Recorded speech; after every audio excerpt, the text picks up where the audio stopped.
అక్కడ ఉంటాం, వాళ్ళకి ఆదుకోవడానికి దగ్గర ముందుకెళ్తాం, వాళ్ళతో పాటు పయనిస్తాం, వాళ్ళకి స్థైర్యాన్ని కల్పిస్తాం, అన్ని అవసరమైన అన్ని సహాయ సహకారాలు చేస్తాం. అన్ని సహాయ సహకారాలు చేస్తాం. అంగబలంతోనే అర్థబలంతోనే అవసరం అనుకుంటే వాళ్ళకి ఆర్థికంగా కూడా సపోర్ట్ చేసి అవసరం అనుకుంటే చట్టాన్ని చేతితో తీసుకుంటే చట్టపరంగా కూడా మరి ప్రయత్నాలు చేసి ఈ రాష్ట్రంలో ఉన్న కాపులందరికీ ఓ ధైర్యం కల్పించడమే మా చేయమని చెప్పని ఈ సమావేశం ముఖ్య ఉద్దేశం అని చెప్పని మీ అందరికీ మనం చేస్తూ అందుకే ఈ సమావేశం తాలూగా నిర్మాణం చేస్తుంది మీ ముందు పెట్టుకుందాం. చెప్పండి, ఇంకేం కాదా అమ్మా? సాయికృష్ణ కుటుంబానికి కూడా వచ్చిన అందరం కూడా ఆర్థిక చేయాలని నిశ్చయించుకున్నాం. వచ్చిన ప్రతి వ్యక్తి ఒక 50,000 రూపాయలు తక్కువ లేకుండా ఇవ్వాలని చెప్పి నిర్ణయించుకున్నాం. అదంతా కలిపి మళ్ళీ వెళ్ళి 3-4 రోజుల్లో ఆ కుటుంబానికి మరి ఇస్తామని కూడా తెలియజేస్తాం.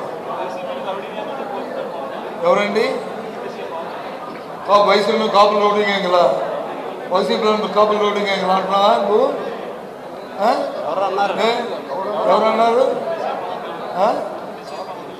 వైసీపీ మీ అందరూ రౌడీలమా? మీ అందరూ రౌడీలమా? ఏంటనుకుంటున్నాడు పవన్ కళ్యాణ్? ఏమనుకుంటున్నాడైనా? మీ అందరూ రౌడీలమా?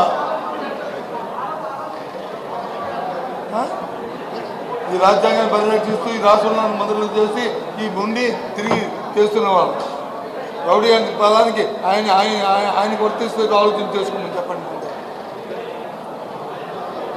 నోరు ఉంది కదా అని, అధికారం ఉంది కదా అని మాట్లాడడం తగదు.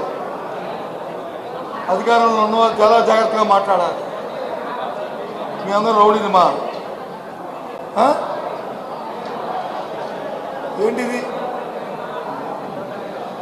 నోటికి వచ్చేట్టు మాట్లాడతానంటే తగదు. సమాజం చూస్తుంది. రాబోయే కాలంలో సమాజమే దానికి సమాధానం చెప్తుంది. ఆ మాటకి రాబోయే కాలంలో సమాధానం చెప్తుంది రాష్ట్రంలో ఆ మాటకి. చెప్పండి ఇంకా. ఎవరు క్రిమినల్ చంపేస్తారా? క్రిమినల్కి భాష ఏంటి? ఒక కేసులో ఒక కేసు ఉంది, అంటే పోలీసులు తీసుకొని చంపేస్తారా? చట్టమాలకి ఇచ్చింది హక్కు. రాజ్యాంగంలో అంబేద్కర్ ఇచ్చిన రాజ్యాంగంలో రాశారా? అది మన చెప్పారా? చెప్పినప్పుడు మరి ఎందుకు వేశారు చెట్టు? మరి ఎందుకు వేశారు ఇవాళ ఎంక్వైరీ?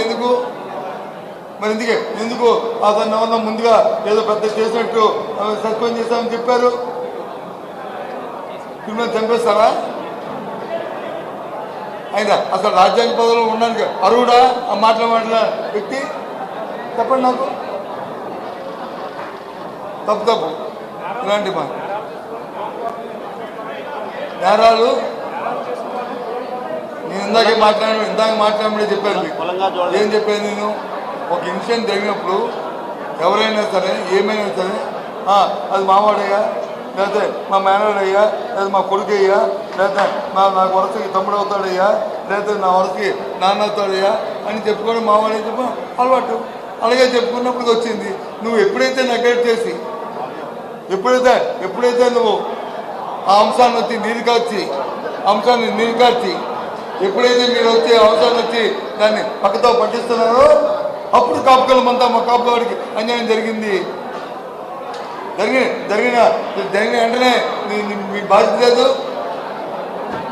క్రిమినల్ కేసు ఒకటి పెట్టాలి, తిరిగినట్టు పెట్టాలి, మర్డర్ కేసు పెట్టాలి, వాళ్ళ మీద చర్య తీసుకోవాలి అని బాధ్యత లేదు. ఎంతమంది నాయకులు వచ్చి అధికార పార్టీలో ఉన్న నాయకులు చేయట్లేదు? వాళ్ళందరూ ఎందుకు చర్య తీసుకోవట్లేదు? తీసుకున్నావా? దీని తీసుకోవట్లేదు నువ్వు?